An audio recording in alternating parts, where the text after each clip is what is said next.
as a state witness. Tama po, Magkaiba Mr. po Chair. yun. Kaya Tama wag niyo po. pong paghaluin kasi Hindi ko sandali lang po. Sandali lang po. Malinaw na malinaw po yun at hindi ko po pinaghahalo. Naiintindihan ko po yun. Ang sinasabi ko lang po, yun pong Witness Protection Program is a better remedy sana kung yun po sana ay napagbigyan. Hindi ko po pinaghahalo yun sapagat malinaw po sa akin, iba po yung course ng legislative inquiry, iba nang po yung remedy. We will comply po. Thank you. Mr. Thank you, Secretary, Mr. Chair. Dako naman po ako sa ngayon sa mga Diskaya sana, pero isa lang amang po dito, ay nandito. So kay Mr. Curly Diskaya. Mr. Chair, mukha kasing yung modus ng BGC Boys na ibinansag ninyo sa Bulacan ay hindi isolated case. Yung mga contractor na sangkot sa flood control project sa Quezon City, pamilyar na po sa atin. Napapa Sounds family kami ni Senator JV kanina. Wow Builders, IM Construction Corporation. Siyempre, ang walang kamatayang St. Timothy at Alpha and Omega.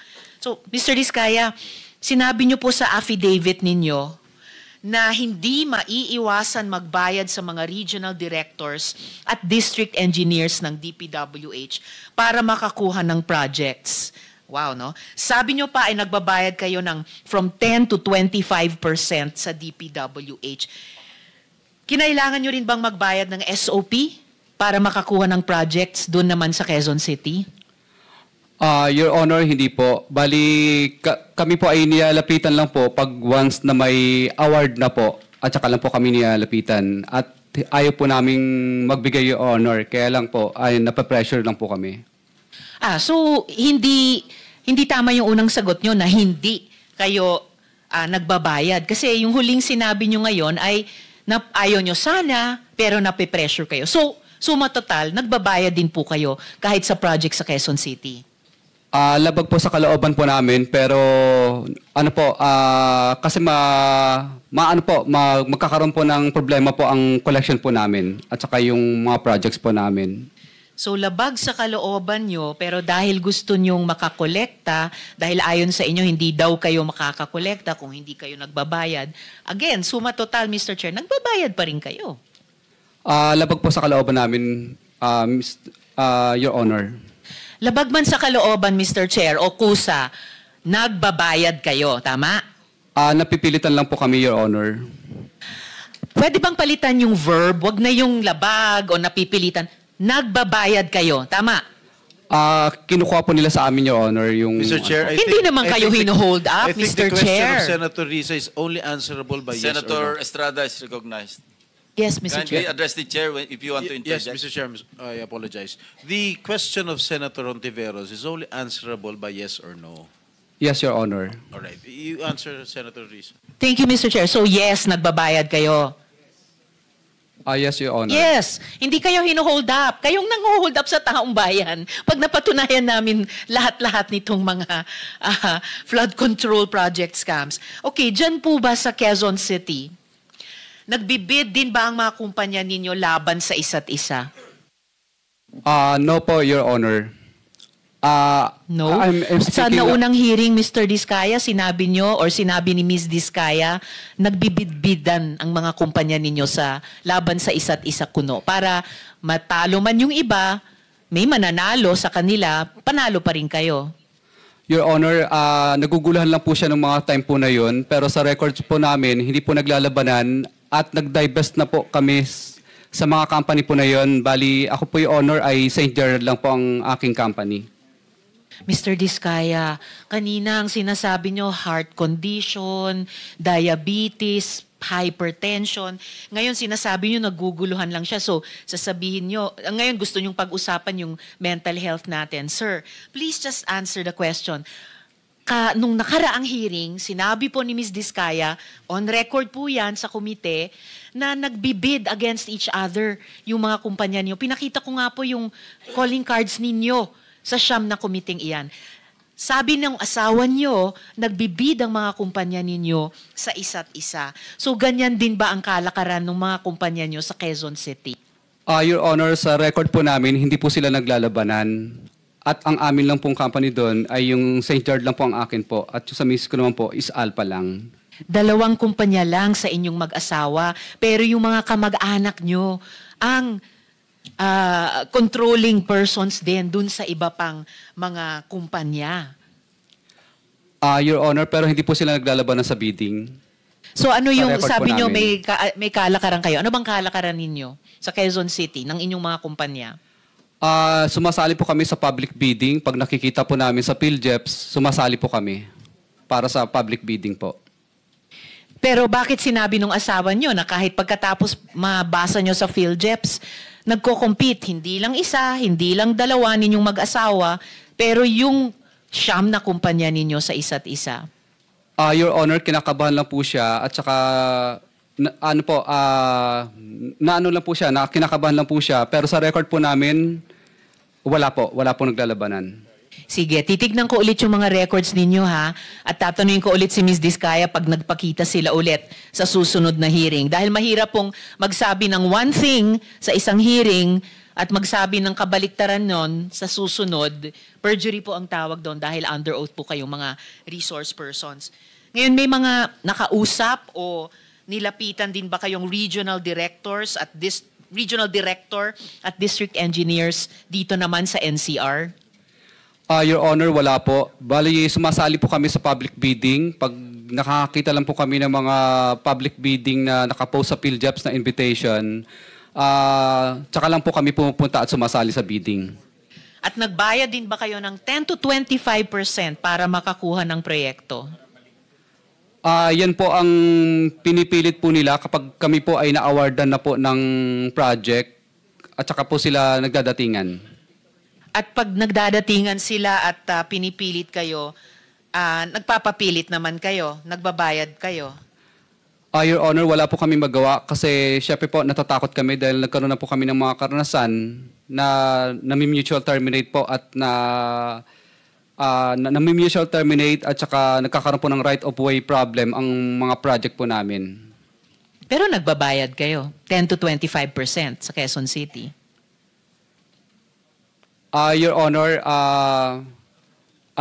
yes po, Your Honor. Yes, ay salamat. Isang consistent na sagot so far. Ngayon, sir, doon sa inyong affidavit, Mr. Diskaya, doon po sa inyong affidavit, paano kayo nagbabayad sa mga opisyal, gaya ng sinabi nyo? Cash ba yan lagi? Cash po lagi. Okay, cash lagi. So, nag-withdraw kayo ng malaking cash sa bangko? Yes po, Your Honor. Yes. Magkano pinag-uusapan natin? Anong range ng bigayan? Your Honor, I invoke my right po, Your Honor, kasi wala pa po akong protection po. Sir, ang protection Witness nyo ay protection. magsabi kayo ng totoo, under oath. Kanina, inamin nyo na nagbabayad kayo ng 10 to 25% sa Quezon City. So, given yung range ng halaga ng mga proyekto nyo sa Quezon City, magkano ang range ng bigayan kapag kayo nagbabayad niyang 10 to 25%? Senator, with the permission of Senator Yes, Tiveros, Mr. Chair. the Senate President is recognized. Mr. Diskaya, Mr. Chair. bigyan ko kayo ng advice, ha? This is not because I am a lawyer. It's because I have been here for ages, since 1992. Ay, ako ang pinakamatandang senador dito eh. Sa term, hindi sa edad. Mas may edad sa akin yung katabi ko. Meron kayong legislative immunity, huwag kayong matakot. Pag sa hearing kayo nagsasalita, pwede nyo invoke legislative immunity, magsalita kayo. Huwag nyo sabihin yung against self-incrimination. Hindi. There is such thing inherent sa mga committees, yung legislative immunity yung tinatawag.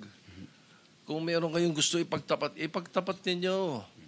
Hindi pwedeng gamitin sa inyo pag sa hearing nyo sinabi.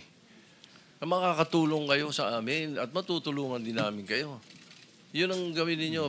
Tatanong mo sa abogado nyo, alam ng abogado nyo yan eh. Baka lang, ayaw nyo lang talagang sabihin yung dapat eh. Di ba? Huwag kayong matakot. At meron po kaming maibibigay sa inyong legislative immunity tinatawag. Your Honor, Salamat, okay lang po Mr. ba? Chair. Itatanong ko lang po muna sa legal counsel ko po. Mr. Mr. Chairman, no? I distinctly recall na nung araw nga na-question yung issue na yan because baka gamitin sa korte yung mga sinasabi ninyo rito. But it has always been implied, lalo na pagka hiniling nung resource person or nung witness. Pag hiniling niya na yung sasabihin niya ay hindi pwedeng gamitin sa kanya, pwede mo nang hindi gamitin yung self-incrimination na yan na sinasabi. So, just for the record, no? So there is no direct law, no? Pero ang naging practice, implied ang legislative immunity. Yes, what the Senate Once President requested, what the Senate President is saying is hindi po blanket yung legislative immunity. Pwede nyo invoke subject to the approval of the committee, pero kailangan mag-tell all kayo kung kayo bibigyan ng legislative. As the Senate President stated, wala pong batas kasi hindi covered ito, unlike in the United States, ano? Pero napapractice namin yan. Even during the time of Senator or Senate President Drilon. Wala naman pong nagko-question sa court. So it has been a practice for the longest time na pwede mag-grant ng legislative immunity ang committee. Any committee or standing committee for that matter. So it's up to you if you want to request the committee, if you want to invoke legislative immunity, then we will rule on it. But also, Mr. Chairman, but also, it does not exempt you from perjury. Diba? It doesn't mean that you are exempted from perjury pagdating na pag ini-invoke yung legislative immunity. Kaya kailangan sasabi pa rin na totoo. Mr. Chair, Senator Marcoleta is recognized. may I clarify that because Senate President said that by tradition, we can extend legislative immunity. But I think that is based on tradition that may not hold to any specific witness.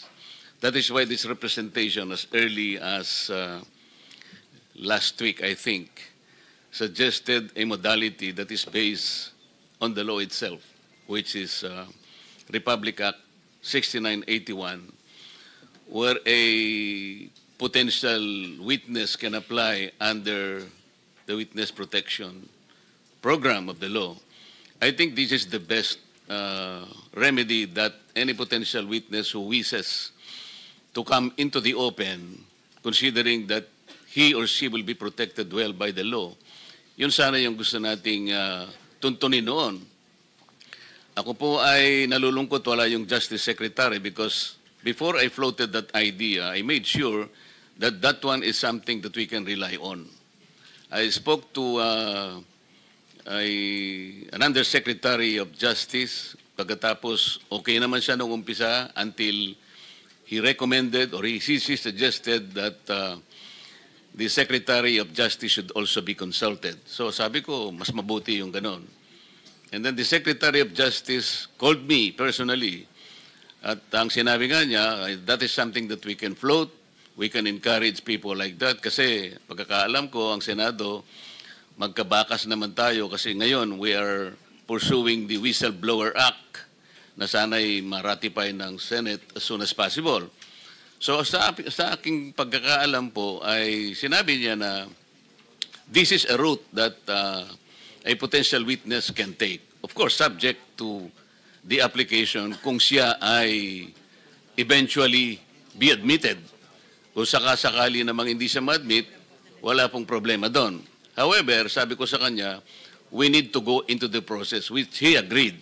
Ang naging problema lamang po, Mr. Chair, bigla kasi siyang gumawa ng parang press briefing na kung saan sinabi niya na before a particular, in this case, the Discayas can apply under the Witness Protection Program, kinakailangang magsoli po sila ng mga nakulimbat nila, which to my mind is not correct. Sapagkat kahit basahin po natin yung Section 10, na ito po yung applicable provision under the law, yun pong restitution or yung indemnification to the government, while it is a good policy, Wala po doon eh. Walang requirement na gano'n eh. Kaya nga, ang sabi ko, kung nandito sana siya, I could have confronted him personally. Magkaibigan naman po kami. Hindi ko malaman kung bakit siya tumaliwas doon sa usapan namin. At abogado naman siya, kayang-kanya namang basahin po either Section 3 or Section 10 of the law. Wala po talagang restitution eh. Kasi mag-a-apply pa lamang po kung sakasakaling ma-admit siya. In other words, the process must begin. Hindi nga po nangyari yung ganun eh. So sayang po yung pagkakataon na tuntunin yung remedy, which is very, very legitimate under the law. So inconsistent po yung sinasabi natin ngayon na we can provide legislative immunity, but they aren't immune. May I respond, from perjury. Senator Marcoleta? Thank you, Mr. Chair. Okay. Magkaiba po yung legislative immunity kesa doon sa pagiging state witness. Yung legislative immunity does not extend to prosecution. Ang sinasabi lang natin, lahat ng sasabihin niya rito, maski incriminate niya yung sarili niya, hindi pwedeng gamitin sa kanya. Yun lang po yung legislative immunity. Yung sinasabi niyo po ay yung ma-admit sa Witness Protection Program at pwede siyang tanggapin ng DOJ bilang isang ordinary witness or as an accused na pwedeng i-discharge ng korte as a state witness. Tama Magkaiba po yun. Kaya tama wag niyo po. pong paghaluin kasi sandali lang po. Wala po tayong jurisdiction doon sa pag-admit sa Witness Protection Program. Under the law, pwede lang tayo mag-recommend. Pero iba po yung pag-uusapan natin, legislative immunity which is implied or inherent sa Congress or sa Senate, for that matter, na kasi meron tayong power of contempt, pwede i-extend yan sa power din to dito. Pero may mga ruling din po dito ang Korte Suprema. At wala naman pang nagdudulog sa Supreme Court. Ginagawa natin ito, as I said, for the longest time, wala naman pong nagko-question. So kung meron magko-question, then we will allow or we'll just wait for the Supreme Court to issue a ruling in this regard. Pero wag po natin paghaluin yung Witness Protection Program sa legislative immunity. Domain lang po natin yung legislative immunity. Now, if anybody wants to question that authority or power, which is inherent, sabi ko nga, no, hindi ito klaro na may power tayo kasi wala naman po talaga sa batas. Pero sa US jurisprudence, meron po yan. Meron tayong pwedeng i-cite. At tayo naman po, minsan sumusunod sa, di ba, nakapattern po tayo sa United States pagdating sa mga jurisprudence. So gusto ko lang i-clarify na iba po yung sinasabi niyong Witness Protection Program at being a state witness in the court of law kesa sa legislative immunity. Those are two different animals. Mr. Chair, malinaw na malinaw po yun at hindi ko po pinaghahalo. Naiintindihan ko po yun. Ang sinasabi ko lang po, yun pong Witness Protection Program is a better remedy sana kung yun po sana ay napagbigyan. Hindi ko po pinaghahalo yun sapagat malinaw po sa akin, iba po yung course ng legislative inquiry, iba nang po yung remedy na yun po ay ibinibigay legitimately. Thank you. ng batas. Thank you very much, Senator Marcoleta. So can we continue? Meron ka na lang 25 seconds, so you better wind up because si Senator Jebby is waiting in the wings. Salamat, Mr. Chair. So, Mr. Diskaya, saan nyo binibigay sa kanila ang pera?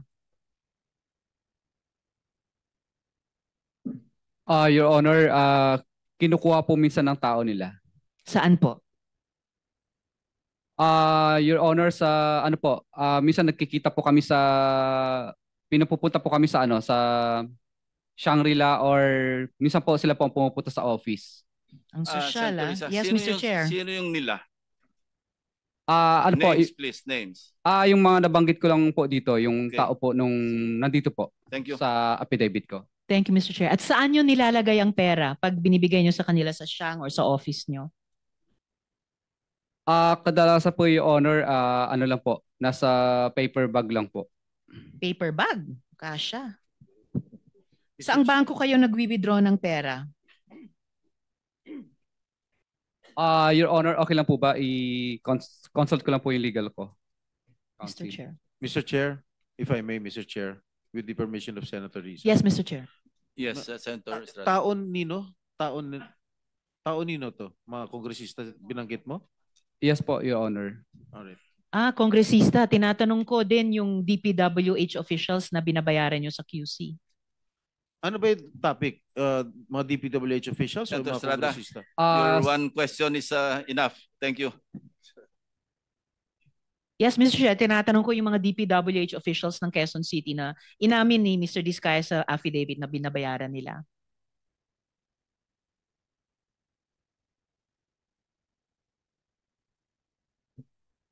Your Honor, pinupupunta po nila kami sa sa office po nila para dalhin. DPWH office? Yes po, Your Honor. Wow. And so Second paper na lang. bag. Oh, My last second, Mr. Okay. Chair. No, Saan ba your po time is kayo? up actually. All right, But sir. you can proceed with your My last question. And one last brief manifestation. Kasi tinanong ko na, saang bangko kayo nag-withdraw ng pera? Your Honor, ano po? Your Honor, okay lang po ba itanungin ko muna yung counsel ko? Tinanong nyo na po kanina. In the meantime, you can Yes, my last paki-reserve na lang manifestation. yung manifestation sa second round. No? In fairness to the others who are waiting. Yes, Mr. Chair, it's for the AMLAC. Hopefully, hindi pa sila aalis before 12 noon. Yun lang po yung one paragraph manifestation ko po. Salamat, Mr. Chair. Manifestation lang po, Mr. Chair, or request po sa Chair na isubmit po ng AMLAC sa komite ang kanilang reports na natanggap on suspicious and covered transactions related to contractors and relevant DPWH officials. That's my request, Mr. Chair. And I think, Mr. Chair, Mr. Diskaya is ready to answer saang bangko sila nag-withdraw. Yes, you may respond. Your Honor, I invoke po Bank sa Carcilo. Mr. Chair, I'm not sure if a person may invoke that law. Alam ko, ang nag-i-invoke primarily yung mga bangko, Mr. Chair. Hindi naman sila depositor yata sa lahat. Senator J.B. Ercito is recognized. Thank you, Mr. Chair. Thank you, Mr. Chair. Before I start, gusto ko lang I want to pick up where we left off last time. Ang inaalam natin yung modus para nga in aid of legislation para maiwasan na po ito, no? Mr. Chair, gusto ko lang pong tanong kung si Engineer JP Mendoza ay narito. Ms. Sally Santos at Engineer JM Ramos. I think these people are... Before I forget, point of information, si Prosecutor General Padulyon is here representing the DOJ Secretary. Can you come forward, PG Dong?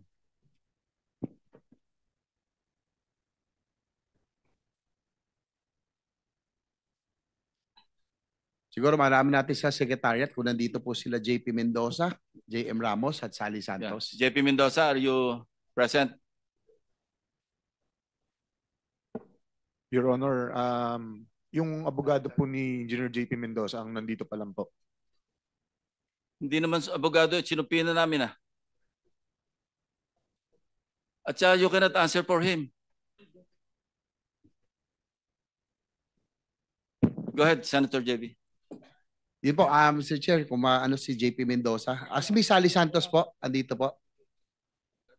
Ms. Sally Santos, nung nakaraang hearing, nabanggit nyo po na ang kalakaran sa First Engineering District ay humihiram sila ng lisensya at kayo po ang isa sa nahiraman at si Wawaw. Sino po ang ibang mga kontraktor na nahiraman nyo ng lisensya? Mr. Chair, Your Honor, pwede po ba bago po ako magsalita? Pwede po bang humingi po ako ng protection? Say again, Ms. Santos. Bago po magsalita, pwede po ba ako makahingi po ng protection? In your requesting for legislative immunity or protection, you want to yes remain po, here para under the protective custody of the Senate, of the committee? Is that what you're asking? basta po protection po kasi natatakot. Anong klaseng protection? Physical? Legal? Anong klase po? Ay, Your Honor, pwede po ba magpaalam po muna ako sa abogado? Go ahead, go ahead. Po. Yes, ma'am. You discuss yung threats of protection. Senate protection po, Your Honor. Mr. Chair, Senate protection meaning physical protection. Opo, So, Your Honor. Gusto niyo pong sa mailalim ng protective custody ng Senado. Opo, Your Honor. Bago namin po gagrant yun, ipapaliwanag ko po sa inyo, kailangan po lahat ng isasalaysay ninyo, pawang katotohanan lamang. I understand you, nagsabit na po kayo ng affidavit, di ba? Yes, Your Honor. At pinarnis na natin sa mga members ng committee. Yes, Your Honor. I-distribute para meron kayong guide mamaya paano siya tanungin.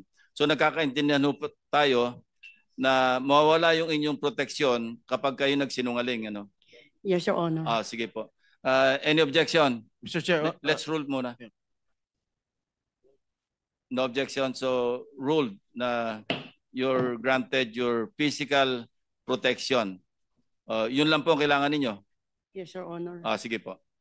Senator JB. Sige po, Ma'am Sally, pakisalaysay na lang po yung ituloy natin ang inyong yung modus, yung pagkakaalam nyo dahil notorious itong first, Mr. Chair, yung first engineering district sa Bulacan.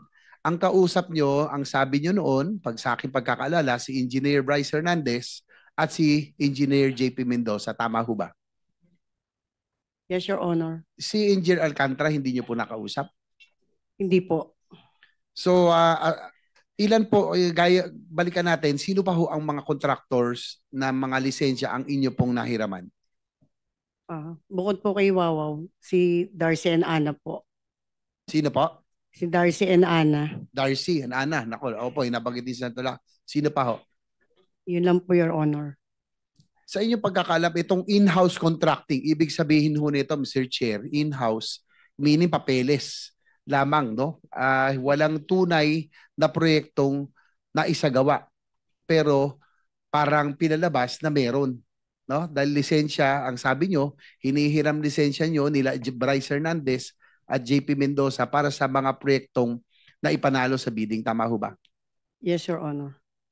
Ilan po ang ghost projects na sa tingin nyo alam? Bakit ho nagkaroon ng ghost projects sa inyong pagkakalam? Alam nyo ba na yung lisensya ay gagamitin para sa proyektong hindi naman talagang gagawin? Actually, Your Honor, hindi ko po alam na gagawin po nila Engineer Bryce at JP Mendoza po yun. Kasi po syempre po, sila po tauhan po ng DPWH. Naniniwala po ako na hindi po nila gagawin yun dahil yung po kasing lisensya ko po, sa pilitan na po nilang iniram po sa akin, katulad po dun sa PL, basta tinawag na lang po nila na yung PL po ay ibibid. Tapos pinasa ko lang po yung technical ko po. Tapos sila na po ang bahala doon sa financial, sila na rin po ang gumawa, Your Honor. As kay Engineer Alcantara, ang sabi nyo na nakarang hearing ay kayo po'y pumipirma lamang at iniasa nyo lahat ito kala Engineer Bryce Hernandez at kay JP Mendoza, yung pong operasyon at halos lahat ng modus doon sa inyong yung distrito. Normal situation po kasi involved po yung project engineer na siyang nakakaalam po ng project, tapos pipirmahan po ng implementing section chief na nag-i-implement po ng project. So susunod po yung mga tao na nakapirma. Sa amin po kasi pag po nakapirma na po kasi yung mga nasa baba po sa akin, pinipirmahan ko na po yun. So sino po ang talagang may alam aside from sabi niyo si Bryce Hernandez, si JP Mendoza, yung dalawa po ay talagang involved?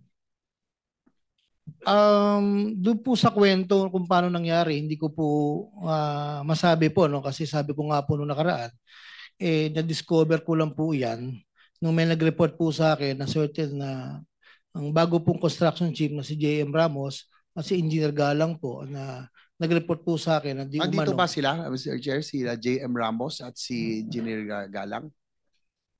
Secretariat? Kasi po ay ang base sa inyo pong salaysay, nalaman nyo po na nagkaroon ng ganitong mga ghost project dahil po ayaw pumirma, tama ba? Ni Engineer JM Ramos? Yun po yung unang report niya sa akin. Tapos po, sinang-ayunan po yun ni Engineer Galang po. At later po, itong huli po, tinanong ko po yung project engineer na in charge kung bakit nakapirma sila, meron pong alleged na wala. Yun lang po, Your Honor, Mr. Chair. Mr. Chair, if can we invite JM Ramos and JP Mendoza? I think they are vital for para malaman po natin ang impormasyon dito sa modus na ito. Yeah. So ordered. Engineer Mr. Bryce. Chairman, I'm sorry. Is that an invitation or are we issuing show cause or Actually, subpoena? subpoena because Yes. invitation lang po ang binigay natin for this hearing. So we will issue a subpoena already. Invitation lang po in this particular hearing. Yes. Despite the fact, Mr. Chairman, just to put on record that this person, JP Mendoza, was the one who dragged this representation's name in a... Yes, as I said, invitation lang for Yes. this hearing. So mag-i-issue tayo ng subpoena. Thank you, Mr. Thank you. Chairman. Please proceed, Senator JB. Thank you. I think very vital yung dalawa, tsaka si JM Ramos. Ano po ang papel talaga ni JP Mendoza dito? Engineer Bryce, kayo ba ang dalawang magkatuwang dito at kumbaga magkasama dito sa pagsasagawa nito mga proyektong ghost o kaya substandard? Your Honor, pwede rin po ba ako humingi ng legislative immunity?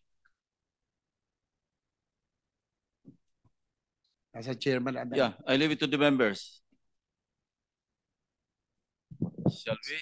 Anyway, there are conditions. At maliwanag yung condition. basta kung sasabihin mo yung lahat ng katotohanan, Lahat, wala gaya kang ng tatago. sabi ni Senator ng ating chair, basta po ay nalaman, natuklasan na kayo ay nagsinungaling, babawiin po yung legislative immunity na ibibigay siya at protection.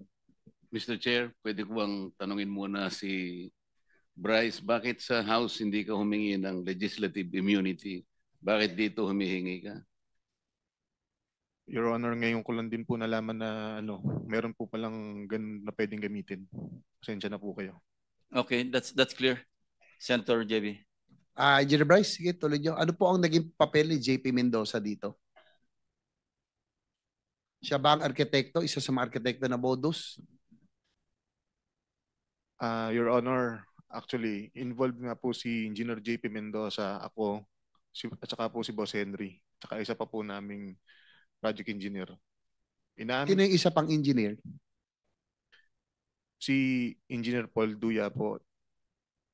Mr. Chair, baka if we can also subpoena that Engineer Paul Duya. So ordered. Your Honor. Nandito siya. Please proceed. Your Honor, approve po ba yung legislative immunity? Nag-roll na. Apo, maraming salamat po. So basta siguraduhin mo lang, totoo lahat ang sasabihin mo. Kasi may tatanungin din ako sa iyo. Opo. So ito man na siguro yung modus mo para malaman ng committee because in aid of legislation, yan ang gusto natin malaman. Ituloy mo na lang. Ikwento mo na lahat-lahat. Yan nga po, yung project na yan, meron po kaming sharing na pag kumita po, si Boss Henry po merong 40%, ako po may 20%. Si Engineer JP meron po 20% at si Engineer Paul Duya meron din po 20%. 100, lampas na yan Ano yon sa portion nyo lang? Yung sharing po kung magkano po lahat, yun po parang meron pong certain percentage kung magkano po yun naging kita. Yun po yung hatian. Pasensya na po, hindi ko lang po naliwanag ng maayos. Pero, tanong ko, Engineer Bryce, bakit nyo naisip yung ghost? Kasi alam mo, minsan, matatanggap pa natin kung may konting pakinabang, pero gagawin nyo yung proyekto eh. Ito, wala talaga. Paano nyo naisip? Bakit ba? Ano rason? Tumaas ba tara? O tumaas ang cost? Bakit hindi nyo ginawa yung mga proyekto? Isa na rin pong kasagutan yung tumaas po ang tara. Ano po yung tarang nyo? Kanino napupunta? Sa proponent daw po, sabi ni Boss. Honest, wala po akong direktang pakikipag-usap sa proponent. Engineer Alcantara, DE. Sabi mo, Boss Angeles, yung dating DE yan, di ba? Raul Angeles? Hindi po, wala po akong binanggit na Angeles po. Sorry. Engineer Alcantara, sino po yung proponent na sinasabi ni Bryce? Hindi ko po alam sa kanya, Your Honor. Every time po na may tatanong sa kanya, puro po ang turo sa akin. Maliwanag ba naman po rito na sinasabi ng mga contractor na sila po ang kausap dyan, Your Honor. Hindi, pero under oath po kayo, Engineer Yes, sir. Alcantara, para mabawasan na nyo. Turuan nyo na kami, malaman na, tulungan nyo na kami malaman ng katotohanan. Total, andyan na kayo sa ganitong posisyon, sitwasyon. Sino po buwang mas mataas na opisyal ang nakakaalam nito o may kinalaman nito? Whether insertion o pinayagan yung inyong modus, meron bang mas mataas opisyal ng DPWH? Meron bang legislator na yan ang sinususpetsahan? Dahil, sige po.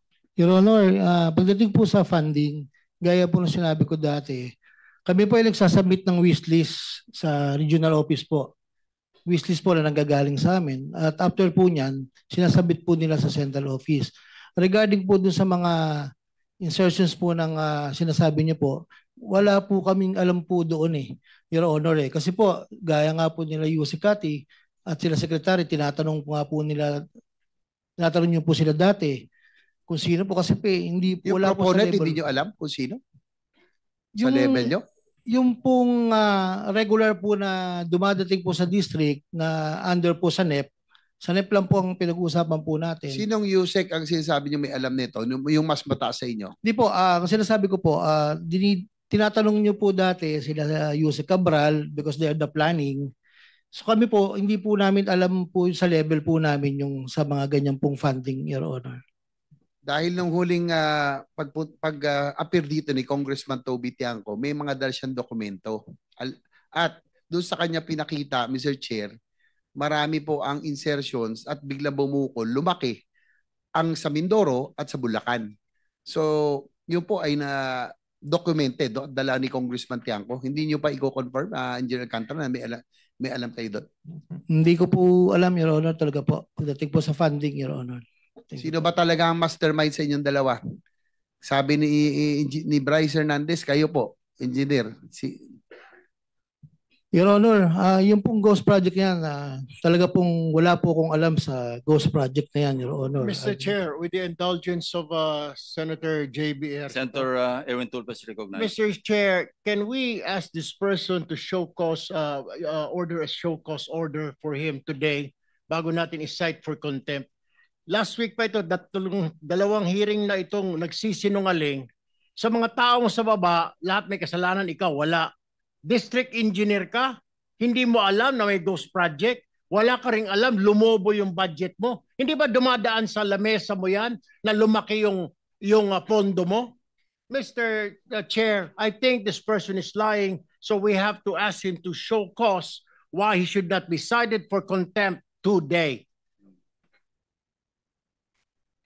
Please respond, Mr. Alcantara. Your Honor, kami naman po pag lumalabas po sa GAA, ini-implement lang po namin yung project, Your Honor. At hindi po namin alam kung saan po ng yan, Your Honor.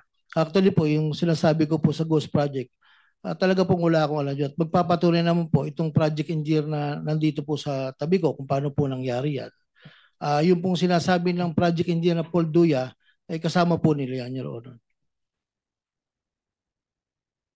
Mr. Chair, unacceptable, and therefore I will move, Mr. Chair, that we cite this person in contempt for lying before this committee, Mr. Chair. There is a motion to cite in contempt of the committee, Engineer Henry Alcantara. Any objection? Hearing none, you are cited for contempt. Thank you. I'll wind up for this round, Mr. Chair. Engineer Alcantara, kayo yung inyo pong distrito ay multi-awarded dahil sa high utilization in disbursement. Tama ho ba? Yes, Your Honor. Mr. Chair, mag-wind up na po ako. Doon daw pa kasi, kahit na halimbawa 30% pa lang ang progress billing ng contractor, ay 40 to 50% na raw ang sinasabi, ang nakukuha nilang cheque. Bakit ito nangyayari yun? 30% pa lang ang sinisingil pero ang inyong binabayad nasa 40 to 50% na. Yeah, that's your last question because your time is up.